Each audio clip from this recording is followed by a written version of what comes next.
So I'm going to be talking about physician-assisted death. My proposition is physician-assisted suicide is the only solution to patients whose conditions are incurable and cause them intolerable pain. What is physician-assisted suicide? Physician-assisted death, PAD, refers to the practice where a physician provides a potentially lethal medication to a terminally ill, suffering patient at his request that he can take or not at a time of his own choosing to end his life. It is also called physician-assisted suicide, physician aid in dying, and patient-administered hastened death. This topic has been debated for many years, with very strong opinions on both sides. Physician-assisted suicide is currently legal in Oregon, Washington, Vermont, Colorado, California, Hawaii, and Montana. Around the world, though restrictions vary considerably, it is legal in the Netherlands, Belgium, the UK, Colombia, and Japan. It is also legal in the province of Quebec in Canada. I'm going to start off with a quote that I think introduces the topic really well. And this is by Dr. Nicholas Gideons.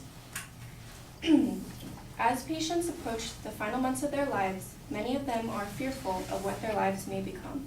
Loss of autonomy and control, the inability to perform life's most basic functions or interact in any meaningful way with their families and loved ones. It is this fear that usually causes them to inquire about the law. My response is always the same. What more can we do to help you? Is there anything we do that can relieve the pain and suffering? Often it is simply knowing the option exists to end the unbearable suffering that makes the patient feel better.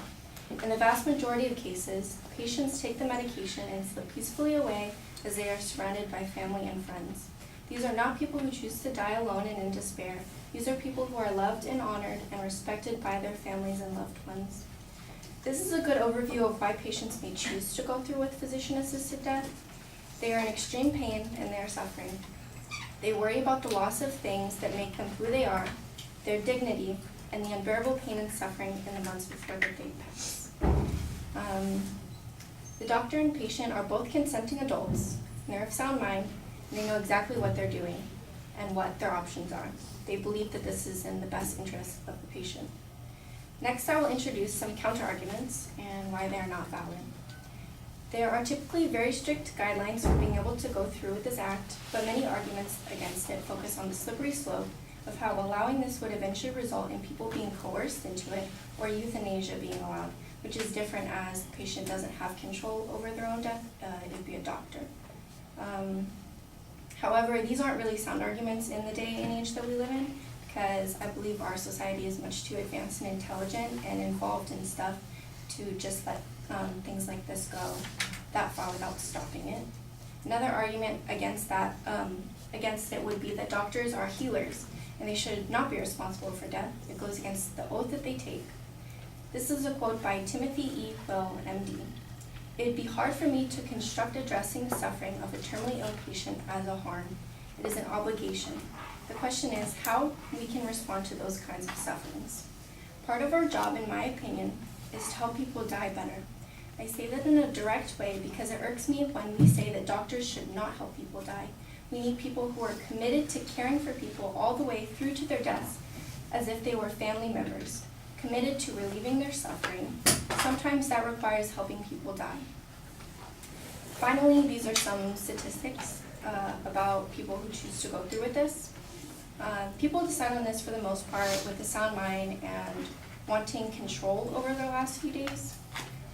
According to the annual reports of Oregon's law, the top 3 concerns expressed centered around this wanting of control. According to the Chicago Tribune, in California, 1 year, 374 died using the assisted death law. Of those 374, about 90% were more than 60 years old, and 95% were insured. The median age was 74. This shows that most who chose this aren't young people. They're wiser and have greater understanding of what their decision will mean. They've lived a full life and they're ready to accept that this is their time and they have no cure. End-of-life care isn't enough for those who are suffering. The only solution is for some to be able to end their suffering at a time of their choosing with their loved ones. In fact, 97% of the people who died using Oregon's law were already in hospice, and 83% of those who received this law in California were receiving hospice or similar care. They had the best care they could get, and yet they still chose to end their lives this way. To understand why people choose this, you have to ask, what makes life worth living? With no hope of improvement and so little they can enjoy, this is the only option for some.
All right, well, the proposition's identified, and your argument is it's the only solution to increase pain issues. So I'm looking for some information about the number of people who are, as they're approaching their death, are suffering from excessive pain that can't be monitored or controlled by palliative care, and there's not really any discussion of that. It's not until the very last 40 seconds of the speech that there's a discussion of those kinds of issues. And you mentioned people who are in hospice, that most of the people who take these medications to end their life are already in hospice. And the inference is if they're in the hospice and they're willing to do this, then there must be something that's inadequate about the hospice care that they're presenting. That's the closest that you get to proving the material that applies to the main point of the speech. I think that's a good argument to be making, but I think I think it needs to come earlier in the speech, and it would be nice if you had some additional information to support that point.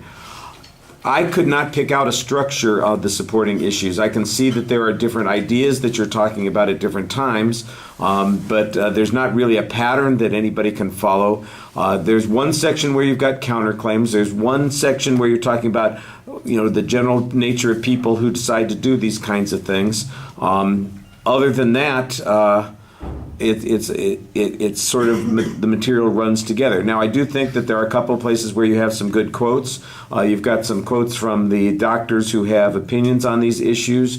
The one doctor says that suffering is the thing that we should be addressing, and that we should be caring for people to the end of their life and preventing suffering. And my question is, where's the demonstration that people don't, have to suffer, Gesundheit, if they continue to live?